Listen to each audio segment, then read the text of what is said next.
This is Cast of Wonders, the young adult fiction podcast featuring stories of the fantastic. Welcome to our summer serial for 2018, where each week we present an installment of the serialized novella Presumed Dead by Rick Kennett, adapted for Cast of Wonders from the novel self-published in 2016.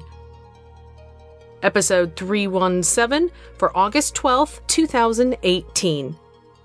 We continue now with Presumed Dead, Part 4.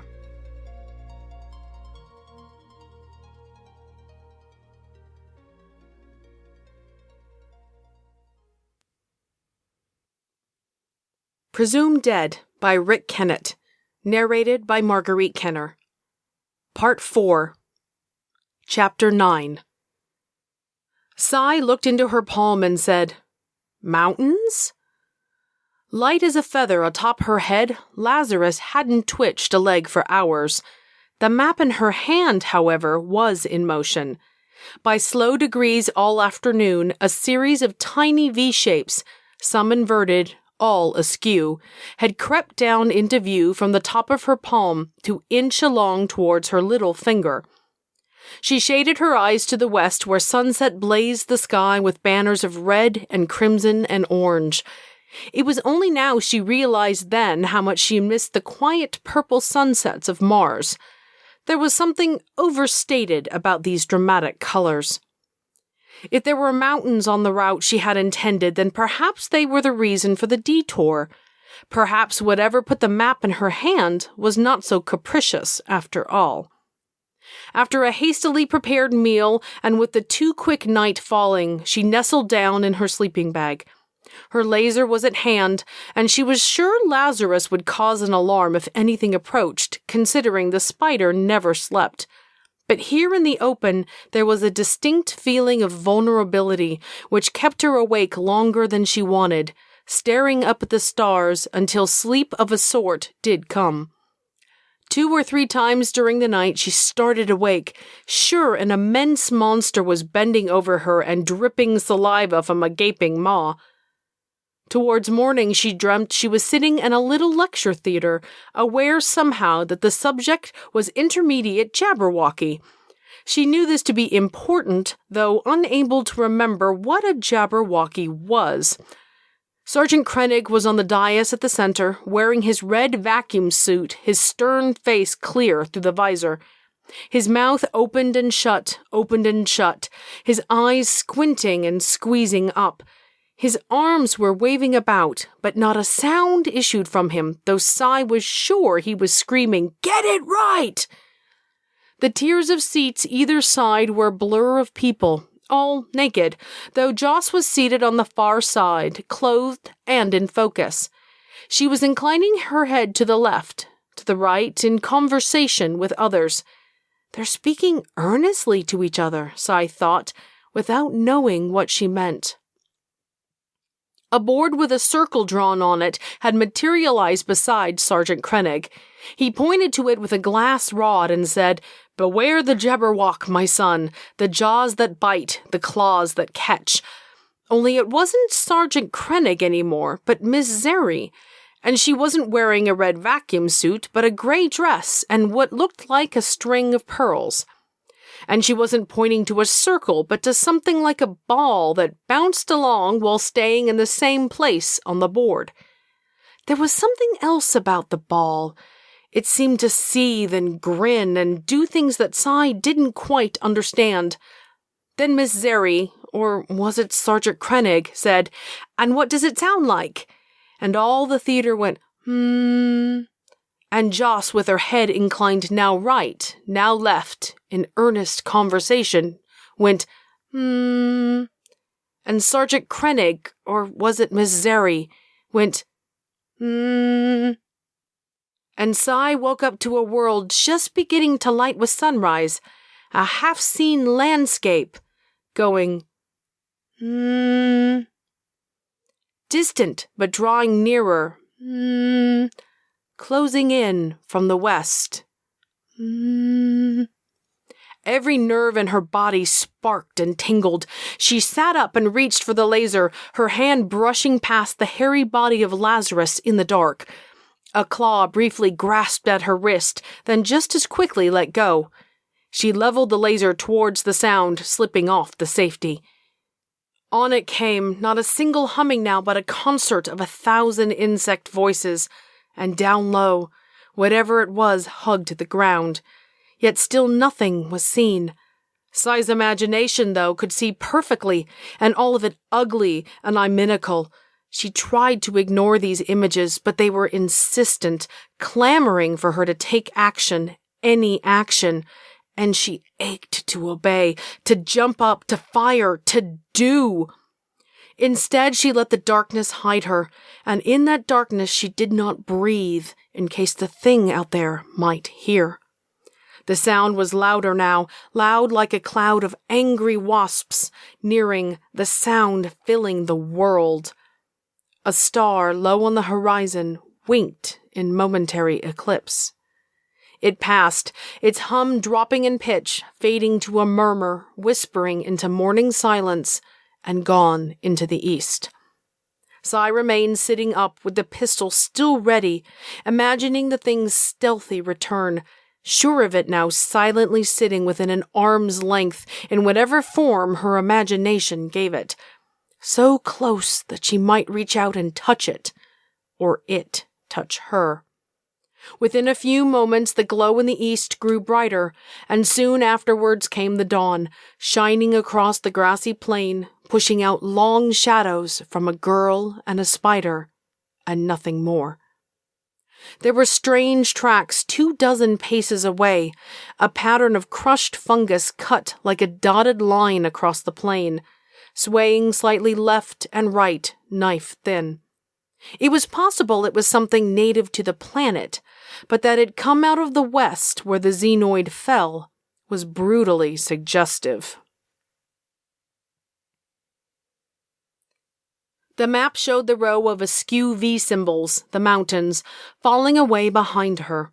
The silver line still tingled, still pulsed to the yellow strip and topaz glitter between thumb and forefinger, the spider's gray god still urging her to the sea. She peered closer at her hand, lost herself in the contours of her palm, in the lines beneath the map and its contours. Which was supposed to be the lifeline? Where was the love line? Was the Mount of Venus at the base of the thumb? What did that signify anyway? Palmistry, she muttered. Then, addressing the spider, I learnt about palmistry in a military history class. Maybe Miss Zeri was standing in for an absent instructor. Can you imagine that, Lazarus? Miss Zeri teaching military history? Like Sergeant Krennig teaching classical music. Anyway, someone told us that back in the olden days, early 20th century, Earth got itself involved in an all-out shoot-up on a landmass called Europe, which soon spread across the entire planet like a dust storm does on Mars, and ended up killing millions and millions. In the last happy summer before the World War broke out, fortune tellers at fairgrounds all over Europe were finding a lot of the young men who came into their carnival tents to get their palms read had very short lifelines. Looking into her own hands, she tried to decide which crease was her own lifeline, all the while wondering if it was wise to seek it at all. The backs of her hands were scarred, the knuckles humped, stress ridges on the nails. Young hands becoming old too quickly. Pushing up her left sleeve, she looked at the scar on her forearm, caused by a meteor small as a pebble, striking only seconds before another meteor, big as a boulder, hit Joss's scouter. The egg-like scouter Joss had swept across without hesitation to bump Sai's crippled craft out of the stream of rocks. Twuck! The meteor holds her scouter. Skin and bone fly like shrapnel, a sudden fog of blood. Her suit closes instantly over the injury. No pain, not yet. Flashing damage lights on thrust and lateral control. The view screen shows Joss's ship grazed by small rocks as she turns toward, trying to nudge Sai's scouter out. Someone yelling in her helmet. Maybe Joss, maybe herself. Then the big rock hits, and Joss and her scouter are a million scattering pieces. Sai, losing air, with one good arm and a mind closed to everything but survival, maneuvers out of the asteroids to rendezvous with the Ambo shuttle. Thereafter is the endlessness of an intensive care ward and the self-centered oblivion of pain and drugs. Then one night awareness returns as she wakes to the sound of gentle sobbing. She cannot feel her face or raise her hands, so there is no real saying who it is weeping. But in the darkness of the ward, in the silence of the night, Sai is certain it is the true ghost of Josephine Manxman. Chapter 10. Sometimes, in her unmusical way, Sai sang songs taught by Miss Zeri, and sometimes she sang the popular songs she grew up with. A couple of times she sang her Mars Navy parody again. She checked the rations in her bag and occasionally the map in her hand. Mostly, though, she just walked. And as she walked, the map moved, slowly, gradually, bringing the yellow edging of the shoreline in between thumb and forefinger. She expected to reach it by nightfall. At the swiftly passing midday, she stopped to rest and eat. All God's children, and everyone else's, need H2O, she said, offering water from her canteen to Lazarus. But as it had done on other occasions, it only raised its elevated eyes to her as if saying, "What do you expect me to do with that?" "You're something like me, aren't you, Lazarus?" she said, carefully dribbling the palm hollow of water back into her canteen. "You're something that shouldn't be in nature, a biological machine, a biobot made to a specific purpose. But they didn't give you a mind, or did they?"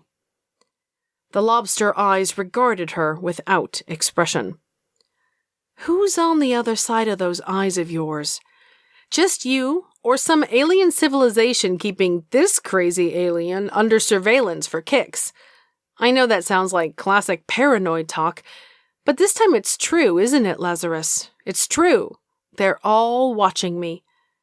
She wiggled her fingers in greeting. "Hello there, gray flapping things."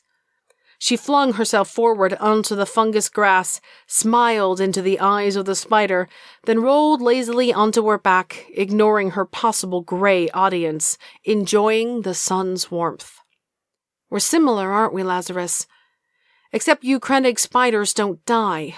Immortality. What a mighty biological design feature. Wish they'd built it into me." She stared up at the blue sky, the white, hurrying clouds. "Did you know my father's sperm and my mother's egg had dead people's DNA injected into it? Yes, it's true. I'm made partially from the dead.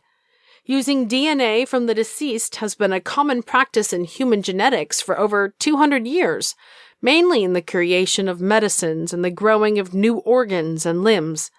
But whole people made from the dead, I'm like the thing created from the dug-up corpses in that story, Frankenstein." She moved her hands to her neck, feeling for bolts. Then, thrusting her arms straight up, she flexed her fingers in mock menace. "Grrr, grrr." She sat up and sniffed the air.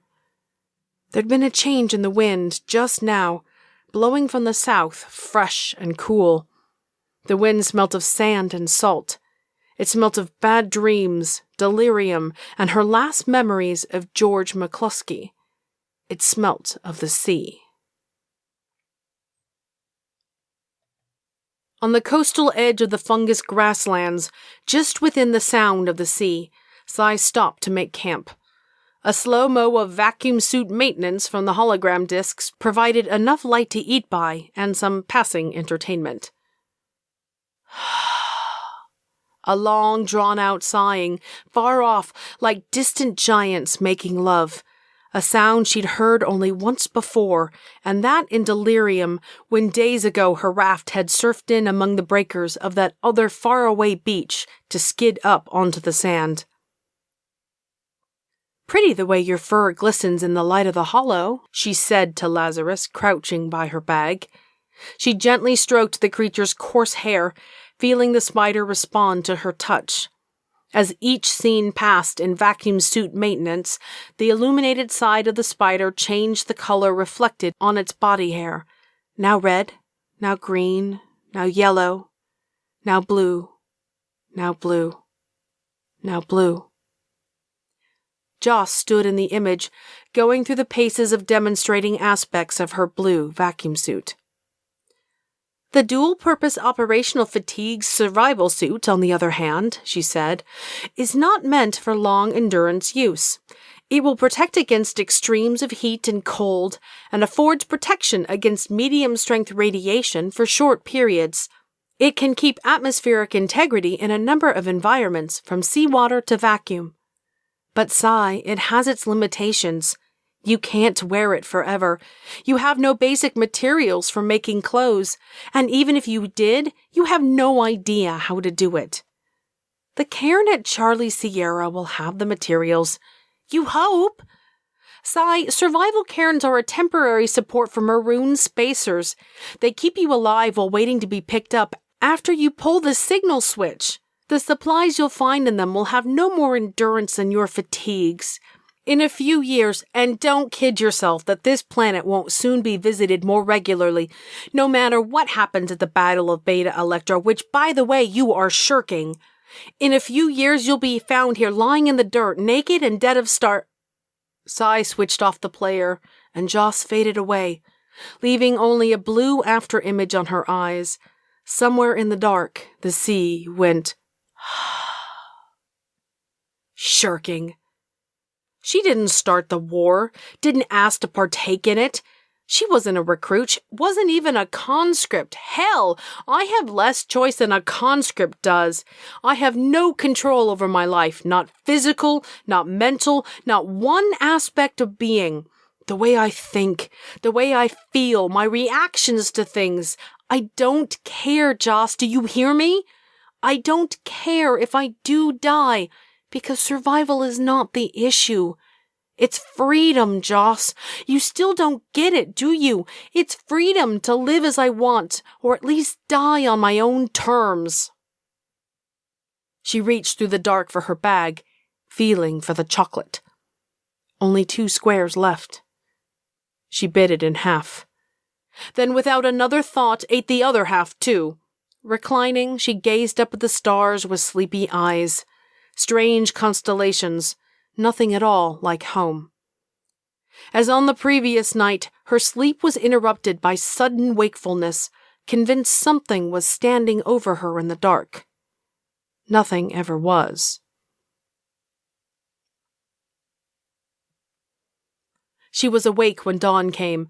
The sky was horizon to horizon overcast, gray, heavy clouds lumping in the east, and no prospect of shelter anywhere. The early part of her journey had been walked in the rain. She'd just do it again, only this time without the opiate of delirium. She was designed to endure worse. After a breakfast of a high-energy soya cake, Sai started walking off again with Lazarus perched on her head. Not too far along, the fungus stopped, and the ground sloped down to an empty beach. Nothing but unbroken yellow-white sand stretching away at either hand. Nothing but the sea in front of her out to the horizon. She sniffed, smelling only salt air, no xenoid nearby. Not now, probably not ever. It was aboard its humming machine heading due east. Either that, or barging its way through the mountains. The rain began as she reached the water's edge. Lazarus immediately climbed off her head and dropped itself into the backpack. "Fine hat you are," Sai muttered. The map in her hand had changed overnight. An image of the beach now stretched diagonally across her palm, thick and yellow. The guide of thin phosphorescence trickled along it, leading her towards something a few kilometers further on. Her boot prints melted away in the rain. To one side, a stony slope leading to the plain, to the other the tossing sea with its curtains of rain sweeping in like veils of gray silk. She was soon blinking water out of her eyes, and her hair was plastered cold and dripping against her head. I'm probably the only Martian in the galaxy who actually hates rain. As Sai walked along, she thought how this situation was something commonly referred to, especially by Earthies, as romantic. A walk along a beach with the wind in her hair and the sea surging in big, foamy breakers. Yet she'd never felt less romantic in her life. For one thing, she was alone. Utterly alone. For another, she was not in love, except with the memory of Josephine, and Josephine would never pair her footprints with her own along any beach ever again. The land to her left began to rise and steepen, topped now by the odd growth of fungus tossed in the wind. The sea churned and rolled up the beach, rippling almost to her feet, where the beginning of a furrow emerged from the water. A furrow in the sand, plowing a meter or two up the beach, before lazily curving to the south and stretching off into the distance. Sai stared at it, wondering if she were witnessing the evolution of land animals on this planet. Was the furrow left by a dragging tail? Why no footprints either side? Maybe it was a legless thing. Yet the furrow carried on pretty straight, with no sign of wriggling. Then a thought came creeping. What if this is the track of another Xenoid machine, spinning out of the sea and whirring up the beach? At once all her cherished mental imageries of the enemy lost far to the east or perishing in the mountains fell over with a dull thud. The track was recent. The rain was only now beginning to dissolve its edges. That it was unlike the track left in the fungy grass the other night didn't discount the idea that this was another Xenoid machine, but there was still nothing to disprove her animal idea either. The track ran before her, scratching up the middle of the shore towards a rocky headland about a kilometer away. Nothing moved anywhere on this beach. Nothing at all. Maybe it's the work of the gray aliens? As a theory, it was leaky, and she knew it. Yet it was less disturbing than her other two theories, one a mystery, the other potentially deadly. All the same, this long line in the sand did seem to match the phosphorescent line trickling and tickling along the beach in her palm. The furrow was narrow, so Sai reasoned the creature couldn't be too big if creature it be. No sudden meeting with a Tyrannosaurus Rex on the other side of that headland. More likely, it was lightweight, which explained the lack of footprints with a dragging, spiky tail. Whatever it was, the furrow continued dead straight along the beach. Sai followed it, deliberately walking within the reach of the waves so that her footprints were quickly obliterated. As the headland neared, she drew her laser. The rain eased, though the scud continued to fly overhead. 100 meters from the headland, the line swerved up the beach and disappeared into a patch of churned-up sand. That was it. No animal, no Xenoid device. It just stopped. A sense of unease overcame her, followed by a desperate scrambling of the mind for logical answers. Perhaps, yes, the animal with the spiky dragging tail has flown. It's taken to the air.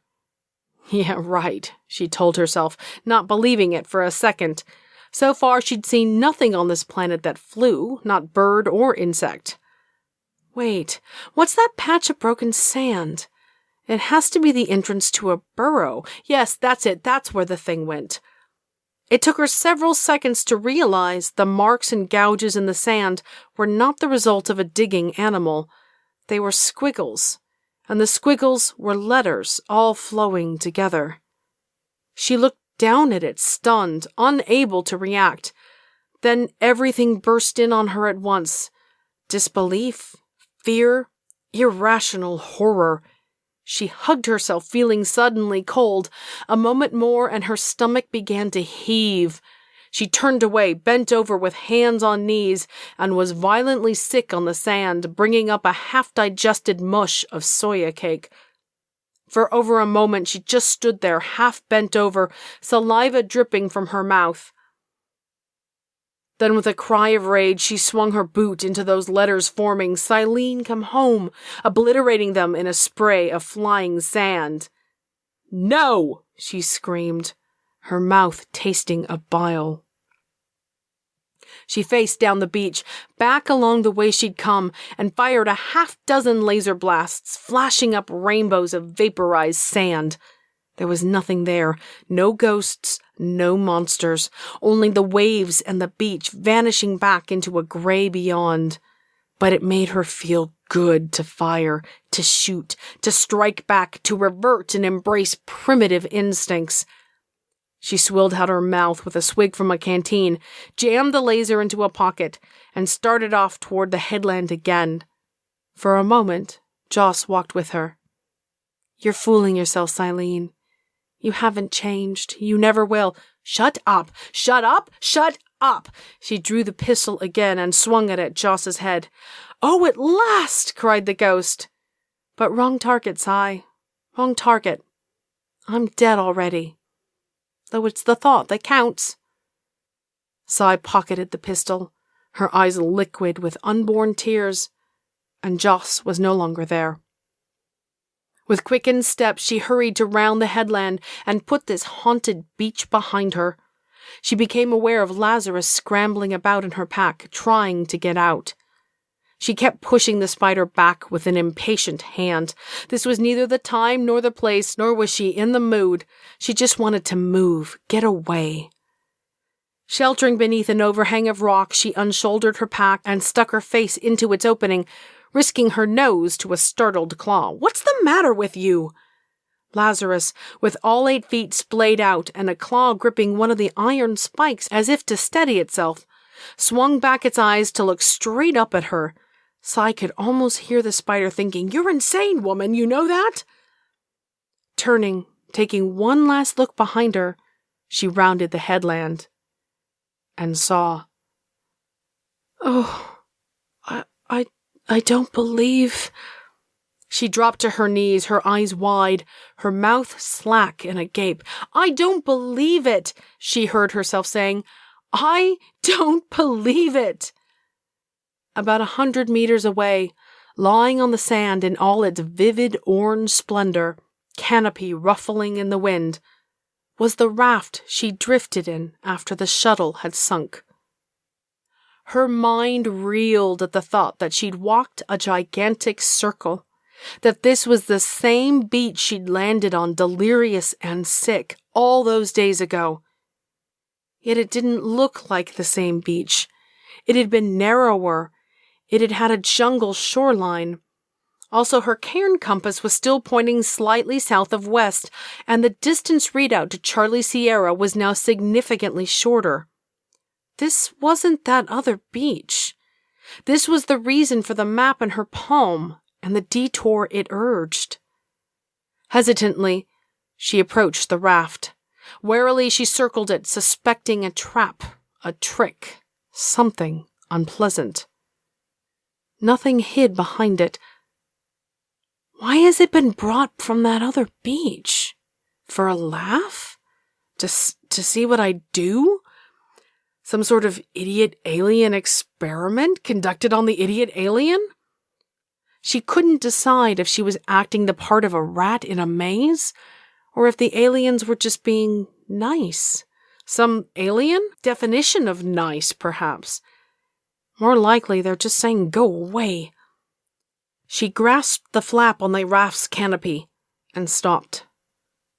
What if George is in there? She pulled back the flap. The interior was not as big as she remembered, but she'd been delirious then, and its dimensions had often appeared enormous. In reality, it was big enough to hold 8 people comfortably, and was empty save for her gloves and soft helmet. It smelt of vomit and stale urine. Si stepped away.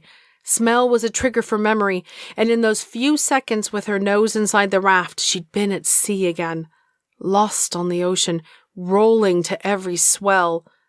The sun shining in through the canopy like a probing, accusing eye. Cold nights, delirium dreams, and vivid, disconnected images, climbing monstrous black hills of water, shuddering at the crest, sliding and swaying down the other side, an overwhelming wish to die, a ferocious determination to live, Josephine watching her from the far end. There were no marks in the surrounding sand, no indication at all of how the raft had got there. Get this thing cleaned. Shaking out the contents of her backpack, including Lazarus falling into the sand with snapping claws, she expanded it to sleeping bag dimensions and filled it with seawater, dragging it back up the beach and sluicing the inside of the raft. Then, upending the raft, she poured the water out again. The cascade caught Lazarus as it tried to scuttle clear and washed it swirling, spinning on its back across the sand, eyes bulging with indignation atop their stalks, claws clicking furiously. Sai dropped onto the sand and laughed heartily at its predicament, aware of the meanness of her actions, but unable to resist the first good laugh she'd had since laughing at herself at the bottom of the oblong pit all those days ago, moments before she killed Lazarus with an iron spike. The memory sobered her. The creature deserved better than that. She scrambled across to where it wriggled its 8 legs in the air and flipped it upright. It had been in no danger, it would have righted itself soon enough, but she wanted to make a conciliatory gesture. Sorry, Lazarus. I didn't mean it, not really, but the sight of you sliding across the sand with your legs going in all directions was priceless. And we humans do value our acts of cruelty, even the unintentional ones. With disinfectant from her medikit, she gave the inside of the raft a good spraying. Helmet and gloves were rinsed in the sea to take away the stink of sick and pee, then turned inside out to dry on the sand next to her inside-out sleeping bag. The sun had finally come out and the rain clouds were moving away. It gave her a lift of optimism, a feeling she had trouble recognizing for a moment. She climbed into the raft to see if the canopy could be lowered and give the interior an airing. There must be a control panel someplace. Come to think of it, there should be supply lockers all around here. She touched one of the small panels between the decking and the edge of the canopy.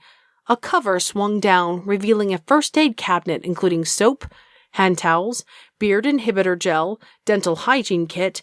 What? No comb? Ooh, sponges! And not before time, too. The next locker held a flare pistol, the last thing she wanted. Another panel contained a radio, and beside it, the drive control. Further exploration found binocular goggles, a compact instrument with light boost and infrared. Another locker contained a water distiller, several sealed jars of fresh water, and a protein converter, the sort of thing she hoped to find in the Charlie Sierra cairn. The final locker contained food rations, which solved a mighty problem instantly. And with the rations, oh my god, chocolate! Sai clapped her hands in glee and snatched up a block, staring at it greedily. Then quite firmly she put it back again. Later. No, to hell with later. She grabbed the block again, ripped it open, snapped off a row of squares and shoved them into her mouth, savoring it till it was all gone. She stared round and round at the various lockers. All this was under my nose back then, she thought. Rations, water, medikit, chocolate. If I hadn't been so sick and oblivious to everything but my own damn delusions, I might have made myself a bit more comfortable. Probably would have been at Charlie Sierra by now. Where the beacon switch is? Said Joss, peering in through the open flap. Oh, I see you have a radio now. Sai glanced at the instrument, backed out of the raft, saying, "Excuse me," to Joss as she passed, and searched among her belongings on the beach. Picking up one of her 2 pieces of iron, she climbed back into the raft and struck the radio 4 violent blows. She turned back to Joss with a smile. There, now I don't have a radio. You only did that because you don't believe in what you're doing. I hate you! Angry and ashamed, she turned her back on the ghost. Who did she hate? No, not Joss Manxman. She hated the thing that clothed itself in her most cherished memories and told her to go back, return, rejoin, forever telling her she was wrong. Whatever it was, conscience, training, an ingrained way of thinking, she hated it because she had the horrible feeling it might be right. She fiddled with the raft's controls for a long time, just staring at the instruments, working the control stick back and forth, left and right, jabbing at the power-on sensor again and again. The low hum of the engine, a small gravity drive, was meditative in a way, soothing. The canopy control was found by accident. Tapping her finger idly on the console, the cover above her segmented into 5 wedges and slam-merged into each other. Clack, clack, clack, clack, clack. Her stuff was gathered off the beach and brought on board. Rations, canteen, medikit, bra, laser, the other iron spike, her still-damp gloves, helmet, and stretched-out backpack, the still-damp and brooding Lazarus. Something was missing. She didn't know what, just that something that should have been there wasn't. Looking at her possessions heaped on the sand, she'd realized she'd lost the molecular scalpel. She sat back on her haunches, feeling slightly dazed, trying to remember. The last time she had it was as she pushed its blade up behind her left ear, ready to remove the locator chip implanted there. Then Joss appeared as a hideous apparition at the porthole. After that, she couldn't recall. I must have left it in the cabin, and yet I went in there one last time specifically to check for anything I overlooked but saw it nowhere. Or I didn't want to see it? The locator chip was still in her head. She raised a hand to the place behind her ear and stared out to sea, thinking about her own thinking, shocked at how treacherous the subconscious could be. There was no way the chip could safely be extracted using anything from the standard medikit. Certainly a deliberate circumstance. Where did the molecular scalpel come from? Joss had said it all those days ago. A molecular scalpel isn't part of a first aid kit. It's only found in operating theaters and ambo shuttle medical lockers. True. So where had the scalpel come from? There was a lot of missing time aboard the shuttle when she could have gone to the medical locker. A memory flickered out of the darkness. She was yelling at George McCluskey moments before the cockpit tilted up and the shuttle began to sink. They'd come in almost horizontally, skipping across the surface before jarring heavily into the waves. But what happened between then and pushing out the escape hatch, floating to the surface? Though her memories after the explosion of the missile were fractured, in each a vision of herself in the cockpit strapped into the jump seat, the hiss of escaping air, pain in her body and in her head, George's calm, steady instructions guiding her with the controls, how to bring the shuttle on course, how to effect re-entry. At least she thought he'd been guiding her. Had that really happened? Or had it been dream and delirium? How dark it is, George, on your side of the cockpit. She remembered thinking that at some point, but exactly when, and exactly what she meant by it, she didn't know. She pushed the raft down the beach and jumped aboard as it wobbled into the water. No one's going to find me, locator chip or not. A light derisive giggle trickled about the inside of the raft. No one's going to find me. No one, Cy repeated aloud. Her left palm was a mass of blue-green, which might have been a mistake for a fungal infection had it not also sparkled and glimmered like the sun on the waves. Opening the raft's drive, Cy headed out to sea. For some time after leaving sight of land, she watched ahead through a patch of canopy cleared to transparency. The western horizon, murky with returning cloud, tilting rhythmically to right, to left, to right, to left. Watching it had such a hypnotic effect, added to the steady hum of the drive, peaceful and relaxing. Not so peaceful and relaxing last time she'd been aboard this raft, she recalled. Tossed about by storm waves while lying in her own waste and vomit, being stared at by the dead.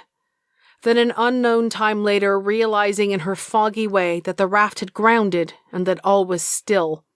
Crawling out and just walking away, clinging to the memory of being told of the survival cairns and the safety they promised. Basic training, of course, but perhaps they'd also been George McCluskey's last words, before the cockpit flooded, before the sea closed over him. Why didn't he get out? Why didn't he float up with me? Through the forward transparency, she watched the gray sea and sky tilt and tilt. This is how it must have been in the old days. Toshima, Coral Sea, Trafalgar, Ley Gulf, Jutland. In psychosimulation, she'd thrice played Jutland, a monumental collision of First World War ocean-going fleets, and had died in every one, the first 2 times uselessly, the third time while ramming the battleship Iron Duke with her little destroyer in a glorious night action. The reality, she knew, couldn't have been much different than her own virtual experiences. The grittiness of coal smoke, the acrid smell of cordite, the concussion of the guns roaring in mad rhythm, the pitch and roll of the churning North Sea, the shock of metal tearing into metal as her ship ripped a huge hole into Iron Duke, sinking her down. Except in reality, the dead stayed dead. Usually. Sai glanced up, seeing Joss's face imaged in the canopy roof. Are you still here? No. I died saving you in the asteroid belt. You may have acted too quickly. You were hit and in trouble. I didn't hesitate. Even with my injury and the scouter smashed, I got out of the meteor stream. I got out and found the Ambo shuttle. They made me the exec of a frigate for that. And this is what you're running from, Sai? You don't believe in what you're doing? Otherwise, I wouldn't be here. You're not part of me. You're part of them. I am a part of you, a large part. The part that's urging you to run is so small it doesn't know what it's doing. It's all just blind instinct. What's your point? Where would we be if we all just ran away? Happy? So the universe owes you, does it? Yes, the universe owes me. No, Sai. You do. You owe more than you realize. Joss's image on the canopy roof flickered and disappeared. As always, these arguments left Sai feeling depressed, and for a long time she stared unseeing at the sea ahead. She thought of Joss, the real Joss she loved, and found her memories sweet and untainted. She fell to wondering what her fellow Gartinos were doing now. Some were serving in frigates like herself, like she quickly corrected herself. Some had failed, but were nevertheless still in the Corps in other capacities. A few were dead or medically discharged. A few, she suspected, had gone mad and deserted, just as she was doing. Or rather, she corrected herself again, they'd come to their senses and deserted. No, they're not mad. I'm not mad. The madness is out there, all shining sanity in here, just me and the ghosts. She thought of home and family, her father and brothers, thoughts that brought only a stab of pain. She thought of her other family aboard Utopia plane, Captain Brown, who, she was sure, was unnerved by her uncanny ability at destruction. Dr. Ben Norsk, the only earthy in the crew and the closest thing in her life to a grandfather. Lieutenant Frank Peters, her auxiliary at fire control, who she liked because he hated the gloops as much as she did. These and the rest of the Utopia plane's crew she recalled to mind, and was surprised to feel that in some way that she was letting them down. She kicked back and lay on the floor of the raft, hands pillowing her head. She recited her song again about the Mars Navy, then pondered on another piece by those 19th century musical scribblers, Gilbert and someone or another, that her culture instructor Miss Zeri had said was a common target for parody. Within half an hour, she was singing in an off-key contralto. I am the very model of a genetics experiment. I jump through hoops and fight the gloops wherever it is I am sent. Splintered genes and magic beans and just a little pot of clay make up my murky origins from reconstructed DNA. DNA? RNA? Q&A? Why am I gay? I was born upon a spuddy little rocky Martian moon. Against the ails of humankind, my genes have made me quite immune.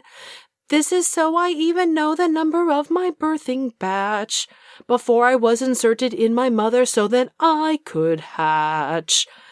I'm good at gonorrhea, navigation, astronomical, and I am sure if not for war, I'd find it very comical. I'm fighting for our ascent and whatever else the hell I meant. I am the very model of a genetics experiment.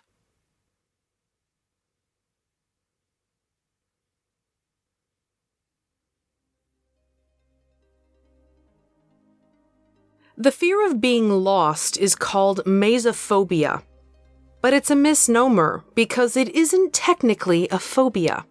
A phobia is an irrational fear, being afraid of something that doesn't cause fear.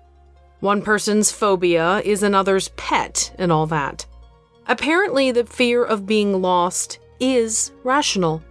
Mesophobia is more the fear of being uncomfortable or in an unknown place, rather than the physical act of becoming lost.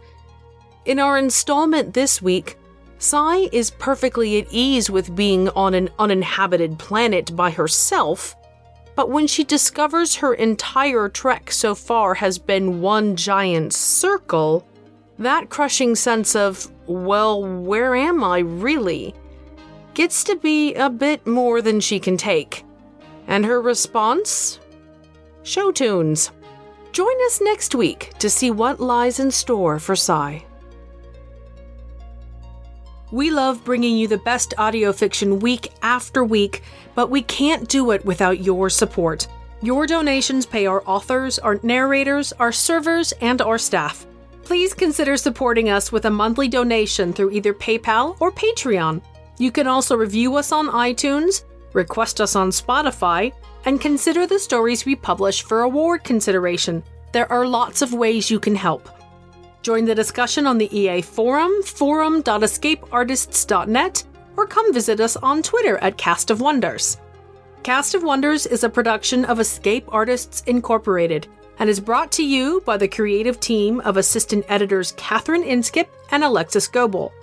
Our associate editors are Tonya Bezpalko, Amy Brennan, Alicia Caporaso, Trace Von Teal, William Heitminer, Andrew K. Ho, Sean Proctor, Ray O, Susie Rodriguez, Carissa Sluss, Emma Smales, and Chris Tang. Our audio producer is Jeremy Carter.